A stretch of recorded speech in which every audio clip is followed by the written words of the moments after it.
This past Saturday was the first race of the Supercross season. Let's watch Supercross. You guys know A1 Anaheim 1 taking place in Anaheim at Angel Stadium.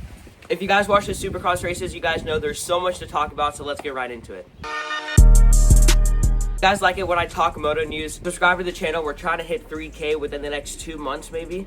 So we're going to start off with the news in the 250 class, then work our way up to the 450 class. Starting off, Joe Shimoda won his very first Anaheim 1 race. Joe Shimoda has been getting a lot of doubt, a lot of hate ever since the motocross season ended in 2024. A lot of people thought he was going to win the motocross title, but he did pretty bad in the motocross series, I think. So him winning A1, going into San Diego with the red plate, a lot of people are excited for him. So that was just unexpected, kind of. Oh, what happened to Hayden Deegan?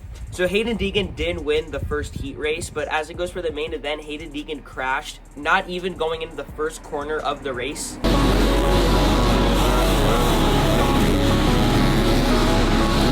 Deegan's down! Hayden Deegan down. Ryder D on the inside. Jordan Smith, and he just tangled on the back wheel of Ryder D Francisco. He collided with a few riders, went over the bars, broke his visor. Hayden Deegan didn't win the race. He went all the way from last place all the way up to 5th, which is really impressive. And at the end of the day, Hayden Deegan said even though he didn't win, he's still happy coming out of A1 top 5 finish. Better than coming out of there with a last place finish and being injured. Yeah, 100%. A lot better spot than last year, so that's positive. P5 for the first round, especially getting mangled like that on the start.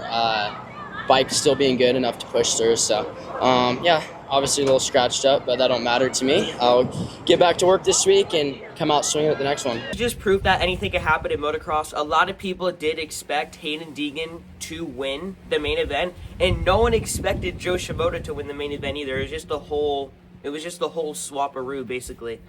That's all that really is to talk about the 250 class, but the 450 class is where we got a bunch of tea. Starting off with number 1, Eli Tomac was the fastest qualifier in the 450 class. Oh yeah, no shit, everyone knows he's fast. Yes, he's fast. When was the last time Eli Tomac was the fastest qualifier? I'm just saying. It's good to see him back on top. It's good to see these OGs get the spotlight again. Chase Sexton won the Heat 1 race, which was really good. For the Heat 2 race, Ken Roczen won that race. It's good to see the OGs get the spotlight again. When was the last time Roczen won a race in Supercross? It's been a while, guys. In event, this is where a bunch of stuff happened. Once the gate dropped, Jet Lawrence got tied up in a bunch of tub blocks, not even into the first turn of the race. And then Eli Tomac was leading the race for a little bit. Tomac was, I believe, on the 3rd turn. He crashed and got ran over by Chase Sexton. Look who it is out front. Tomac! Listen to the roar of the crowd! They love this legend, and he's down! No! Oh, and he gets run over by Sexton! Once Eli went down, Jason Anderson was leading a Supercross race. When was the last time we saw Jason Anderson leading a Supercross race? A few minutes into the race, the order was Jason Anderson. Jason Anderson was in first. And then Jorge Prado, the rookie into Supercross, was right behind him. And Jorge Prado did get the whole shot in the 450 main. And in one of the interviews after the race, he did say, for this being my first real race in Supercross, it felt too good to be true for him to get the whole shot, and he was in 2nd place, this far away from passing Jason Anderson to getting first. In 2nd place, he got passed by Chase Sexton, and then Chase Sexton passed Jason Anderson with Chase Sexton in the lead, and then Ken Roczen passed Jorge Prado, then Ken Roczen passed Jason Anderson. The order being Chase Sexton, Ken Roczen, Jason Anderson, which by the way are my top 3 favorite riders. Alright guys, in this portion of the video we're going to be talking about a company called Church of Dirt. So for those who don't know, my local track, LACR, recently closed 2 months ago due to insurance reasons. LACR doesn't have any insurance. They had to close the track, and as of right now, they're fighting, and all the moto community is fighting to get this track reopened. We raised over $10,000 in GoFundMe. A lot of people signed a petition explaining on why LACR should reopen. And one company called Church of Dirt is a clothing brand for motocross riders, and they decided to help out by doing this. They made LACR shirts to post on their website, and all of the funds that Church of Dirt gets from those orders will go directly towards LACR into helping them reopen. Obviously, I bought some. I wanted to help out my local track as much as I can. Alright, so I bought 2 t-shirts. I got one for me, and I bought one for my dad.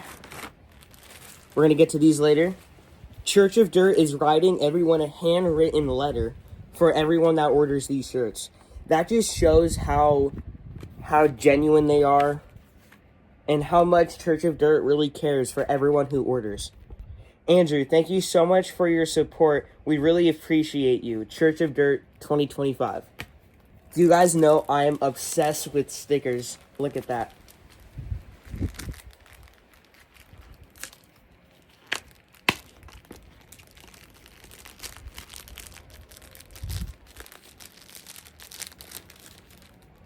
We got a Church of Dirt sticker, and then we got support local motocross sticker. Now let's get to the t-shirts. Both of them are the same design, so I'm just gonna open one of them.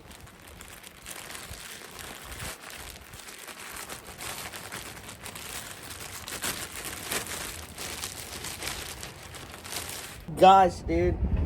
That's sick, dude. Look at that, man. Oh. Dude.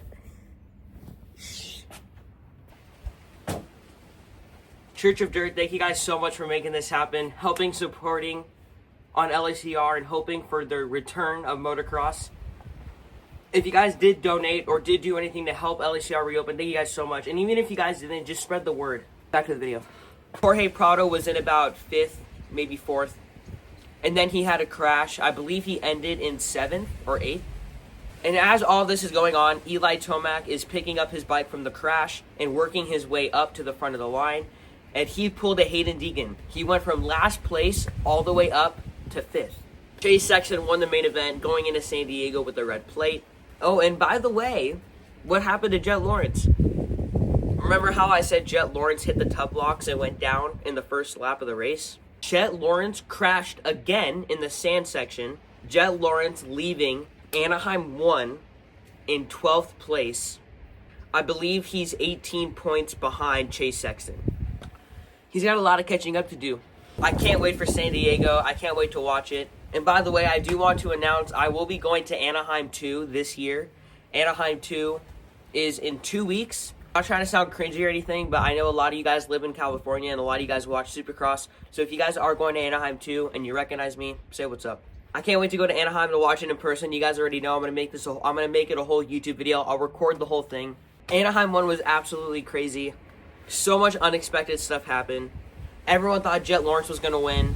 Everyone thought Jorge Prado was going to do bad. Everyone thought Eli Tomac was going to be in a top 3 finish. Everyone thought Hayden Deegan was going to win.